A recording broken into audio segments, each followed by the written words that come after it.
Hey guys, Lucas from iExplore here. Today we're going to do some street photography in Shinjuku at night, and I have a cool new toy. I have the Sirui 35mm anamorphic lens for Z-mount, full frame Z-mount. So we're going to have some fun with this. Of course, I want to thank everybody who supports us on Patreon for your continued support. That is awesome. We really appreciate that. Also, other ways you can support the channel is, of course, to come take a workshop with us here in Tokyo or Kyoto.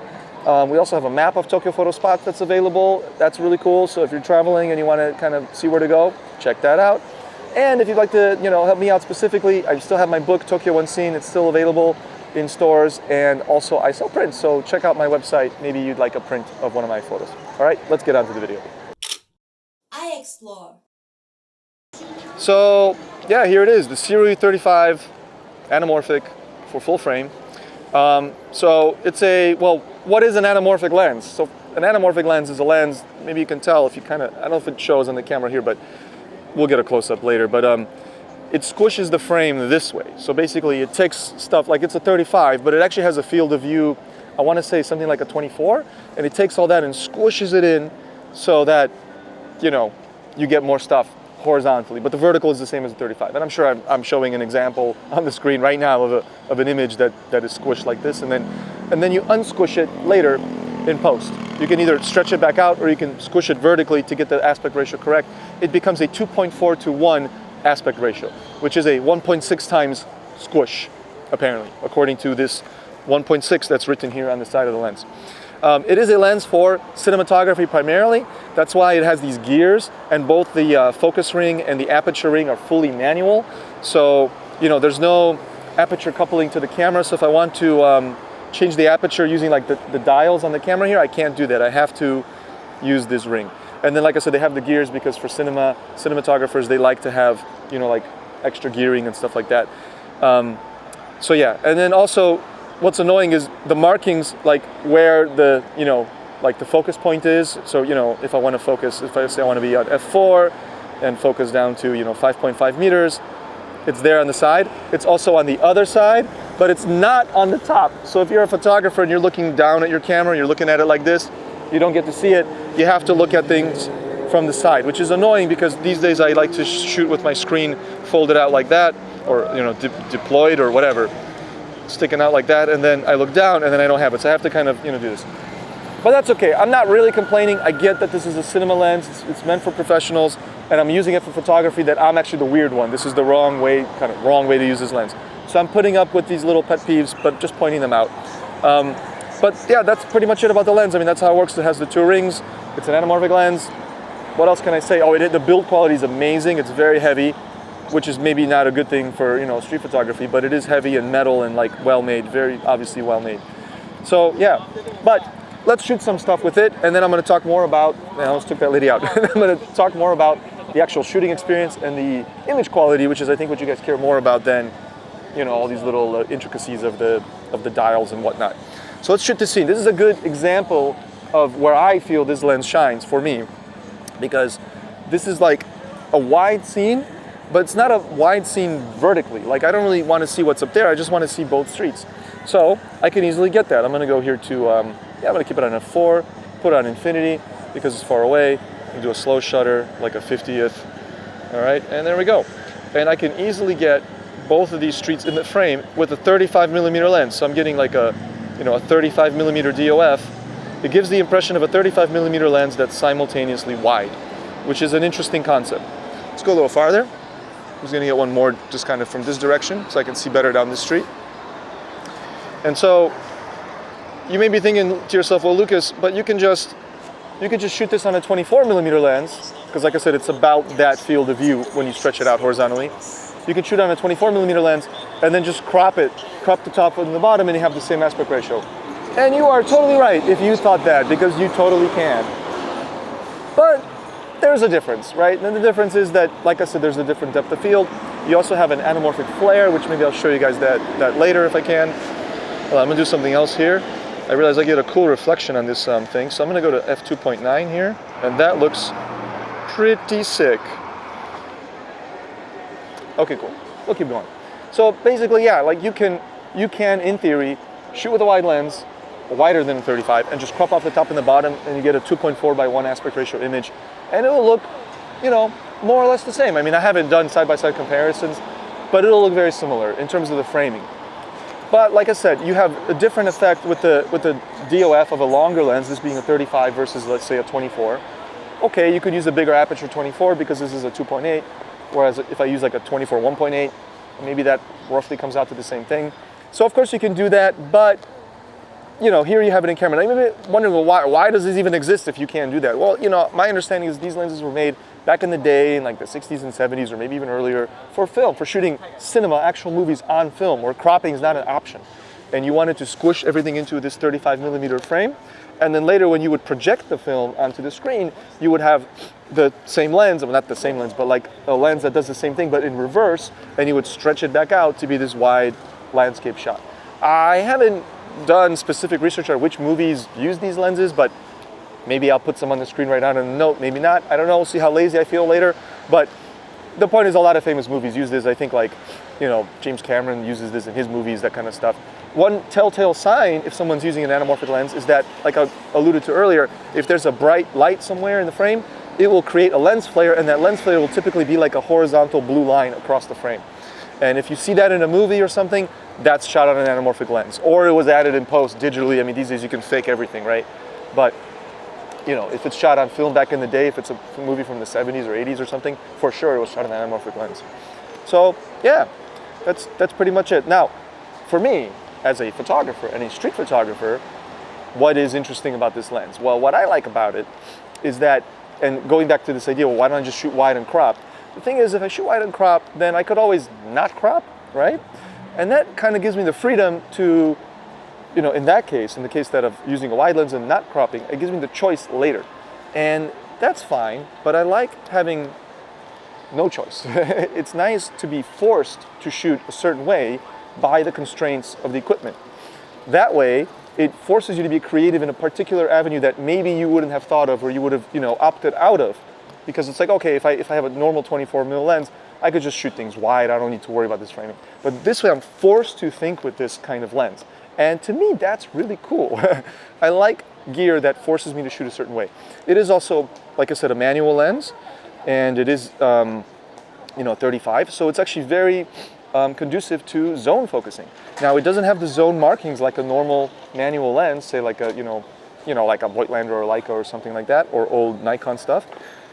But I've shot a lot of zone focus on my other gear, so I know I can just put it, if I put it on 5.5, even on f2.8, I have a pretty good zone. I have a zone from, say, like 3.5 meters to 6 meters or something like that.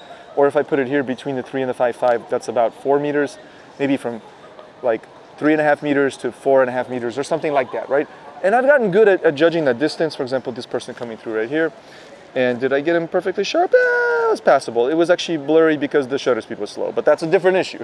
I think I got the focus correct. Let's wait for somebody else. Actually, that's why I stopped us here, because I like this view down the street. I like just the random stuff all around, the lights and everything.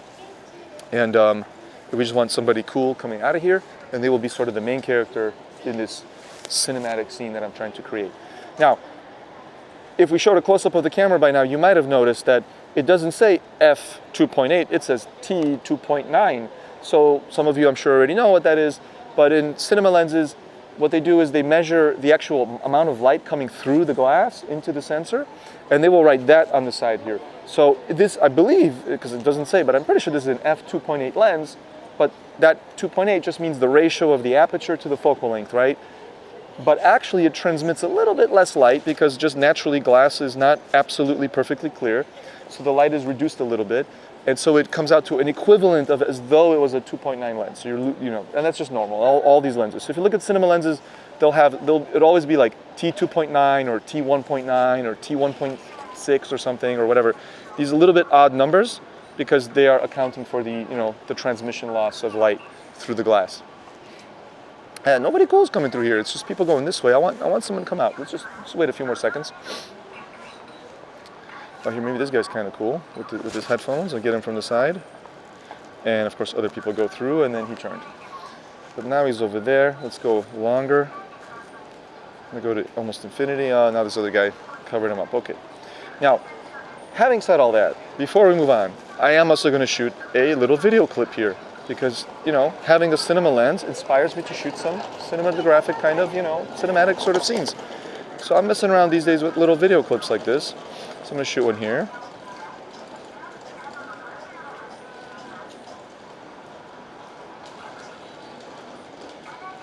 All right, so let's move on. Let's see, so I'm gonna, like I said, I keep it on a zone. I'm on 5.5, f2.9, 2/50th of a second. And I feel like that's a pretty reliable zone. It's been working for me well the last few weeks I've been using this lens. Okay, maybe I can get a shot here. Oh, that's cool, there's a guy going in there. And so what I'm finding with this lens when I'm doing street photography with it is that I tend to shoot more kind of like I'm trying to get more of the environment in the shot because it's so wide on the horizontal axis. So like I got that guy going in the shot, but the other guy going down the street, plus the guy crouching there having a smoke. I'm trying to create these more complex scenes. That's how I feel about it. And it's genuinely fun. And the thing is, that's the bottom line for me for all my gear choices. I mean, of course, when I'm doing pro work, it's different. But when I'm just out shooting on my own, I tend to choose the gear that's just fun to use. You know, so some people give me some, these days people have cooled off on this, but I used to get a lot of criticism for using like big cameras like a D4 or a Z9.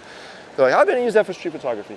And my answer was always like, yeah, okay, maybe it's not the best choice just in pure like rational logic because yes, it's big, whatever.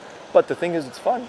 So, you know, why wouldn't I use it? If I'm having fun using it, stick with it. And so this lens is the same. Like it's an odd choice. It's tricky to use. It's a little bit, you know, ungainly for photography, right? Specifically for what I do. But the results are great. They're really interesting. And it's very fun to use. It's a fun challenge to have to deal with all these things. Now, I've been around the block for a while, so I've used all kinds of lenses over the years.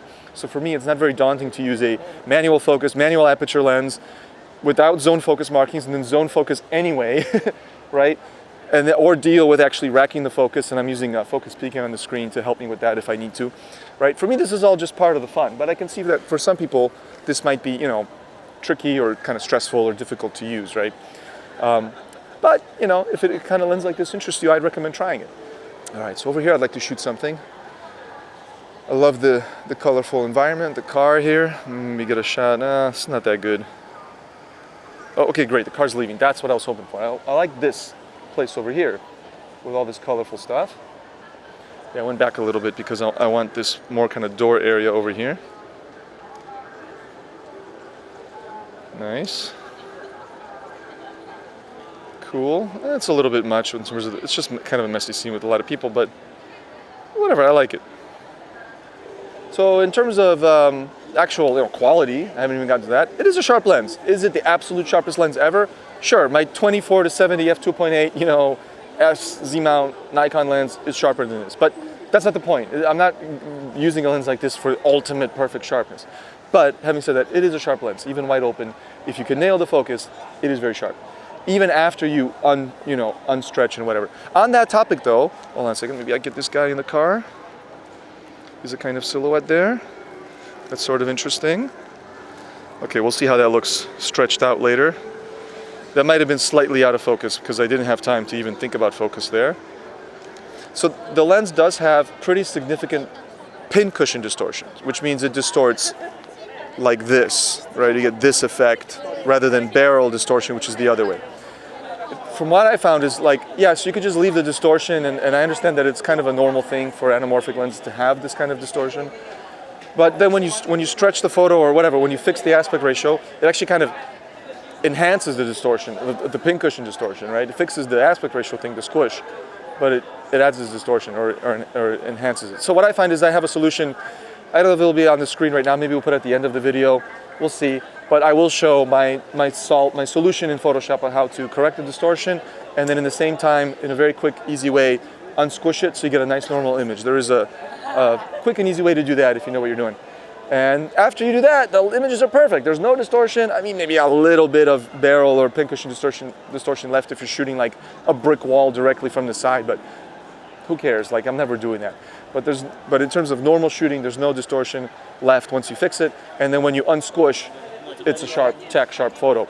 So yeah, in terms of quality, the lens is great. But again, for me, it's more important that it's just a fun and interesting lens to use. Hey guys, Studio Lucas here. So I'm going to show you how to fix the distortion and stretch out the image to make it correct. So here's one of the photos I took. And the first thing I'm going to do is I'm going to go to filter. This is in Photoshop. And I'm going to go to lens correction. And then in custom, the remove distortion, I'm going to make this -10. I found -10 to be pretty much perfect. And you can see like the lines along the edge. So I'm going to hit OK. Like the lines along the edge here, like this one on the right, they're curved and they become straight. So that to me has fixed the distortion. Okay. And next, I'm going to unstretch it or unsquish it. And so for that, I'm going to go to image, image size, and then I'm going to unlink the width and the height, and then I'm going to divide the height by 1.6. I could also multiply the width by 1.6, but that'll make the resolution much higher, and I don't want that. I'm happier having less resolution because these are already gigantic 45 megapixel, files. They'll be even bigger if I multiply. So I just divided the height by 1.6 and it gets the same effect because this is a 1.6 anamorphic factor lens. Okay, and then that's it. That's the ready image right there. Now, to save you time, what I've done, I'm going to go back to the original. I've made an action that you can do in Photoshop. You can just go to actions and then record these steps. So you do the same stuff. Then I also added a flatten image at the end and a save, because when you do the lens correction, it makes like the background layer into a layer. Anyway, so all I have to do is hit play here on this, this process, and it'll crunch for a second. And as you can see, it does everything. And then the image is saved and ready to go. And I could just close it. And then as the last thing, if you have a lot of these, if you go to File, Automate Batch, there is a way to use the action. You see there's my anamorphic correction on a whole folder full of images, and it'll just do them all for you. Okay, so back to Street Lucas. Let's get a shot right here of this famous Yodobashi neon.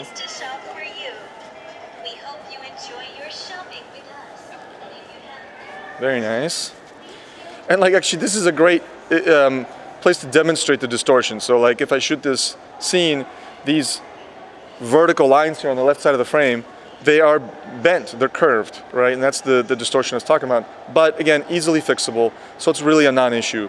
I mean, it's annoying to look at in the camera, but you just ignore it, and then later you're gonna fix it and it's gonna look great. Okay, let's wait for this lady to get to the end. And the neon will cooperate. Great. Cool. All right, pretty cool. I'm gonna get closer. Oh, there we go, there's another person.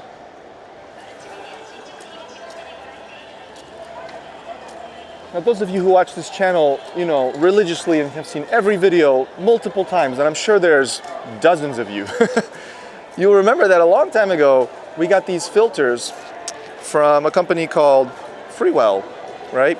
And I use them a bit now and again, but I made a mistake of asking for them in a pretty large size, 82 millimeter thread.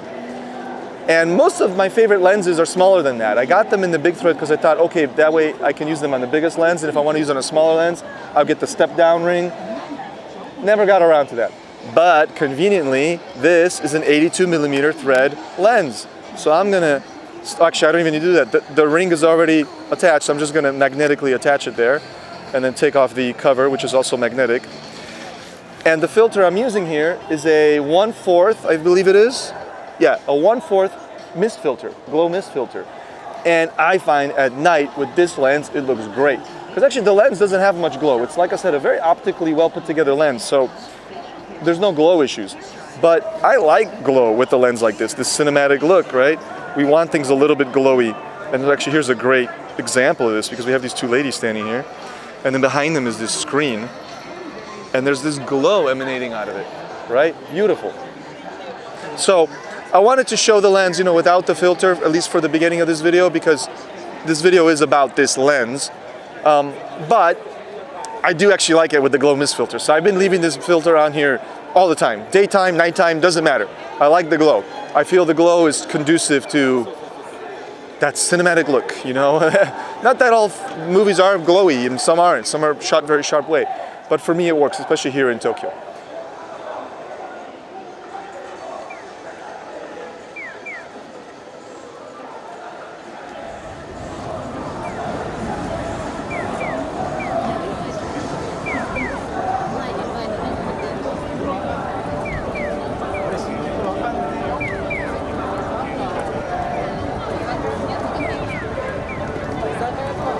yeah, I got a quick little video clip there. That was cool. Let's keep going. Actually, come over here real quick. There's a shot over here I can do. I love this taxi parked over here. And then again, the glow of the taillights looks pretty sick. Very nice. I like that the taxi's still there. I'm gonna shoot this as a video as well.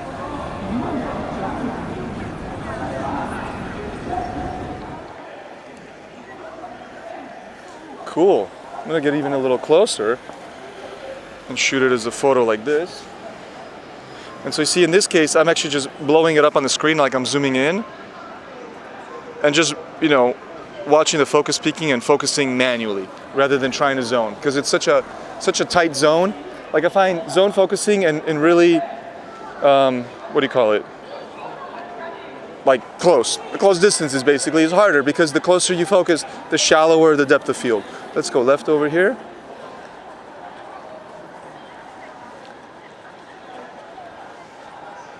All right, so I'm keeping it like between 3 and 5 meters. So let's call that 4 meters. All right.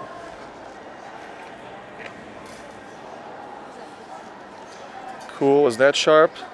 I mean, yeah, I nailed that. That was perfect, you know. And I was actually a little bit closer than I'd like for this zone, but it was still in the zone. Again, 35 millimeter and zone focusing, just they go together perfectly. Like that's the best focal length, or around there, you know, like 40 millimeter is fine, you know, just something in that range. 40 would be on the longer side, 30 on the shorter, so 35 to me is just spot on for zone focusing.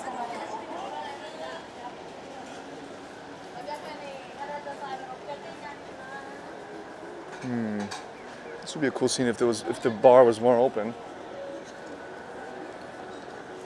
Okay. Oh, maybe here?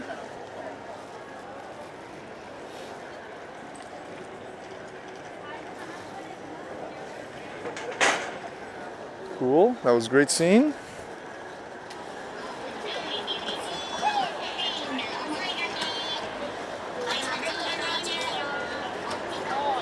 All right. Let's come out right here. Get this beautiful classic Shinjuku view. So now I'm going to set my focus to infinity. I'm going to go back just a little bit to be in the center of this street. And then I'm going to shoot on a 50th and just shoot the view. But then if I can see a nice car, maybe we'll miss it on this try, but I'm going to try to get a car here with the 50th of a second and the motion blur. We'll see how that looks. I haven't really done this with this lens yet. That was not good. There's too many cars there. Oh, let's get the cop car. Is he going to come through? Yes. Yes, yes. Here we go. Way too close. I couldn't get the whole car. Oh, this guy on a bike. I don't know if I nailed that, but we'll see. These might be total trash photos. Not bad. All right, now I'm going to get a quick little video of the crowd crossing from this angle.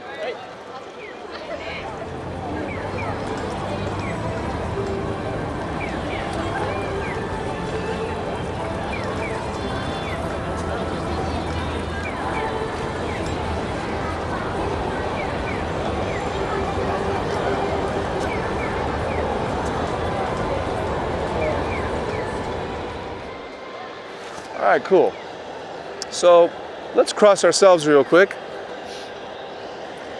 I'm gonna go back to zone, back to street photography, and pick up these two ladies crossing. I don't know if that was in the zone. I was on a slow shutter. I left the shutter slow. Well, that's what I get for trying to change my settings real quick on the fly. It is what it is. Okay. So let's see, anything we can shoot over here? Cool.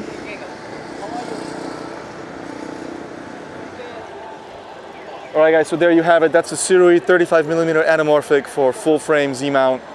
I like it. I recommend it. And anyway, that's it for today. So I'll catch you guys in the next video. And remember, always challenge your eye. Oh, you're still here. Well, thank you so much for watching all the way to the end of the video. That really helps us out, you know, with the algorithm. But since you're here, I want to remind you guys the different ways you can support this channel. The best one being coming to Tokyo or Kyoto and taking a workshop with us, or me or one of the other guys on the team. That's a huge help. Of course, we have some other things that we offer. For example, you can purchase a map of Tokyo photo spots. Currently, there are over 500 locations on the map, useful for planning your trip in Tokyo or exploring the city. Also, I do have a book out called Tokyo Unseen, so please check that out. And I do sell prints, so if you'd like one of my photos as a print, check that out as well. But last but not least, there is Patreon. Those of you who support us on Patreon, we're extremely grateful, and anybody who's thinking about it, we'd really appreciate that. That is another way to get access to the photo spot map. All right. And last little tiny thing, there are referral links to all the gear and stuff that we use in the videos, so just clicking on those links helps us out as well. And of course, all the other things I mentioned are also linked in the description. All right, so thank you guys so much for watching to the end, and I'll catch you guys in the next video.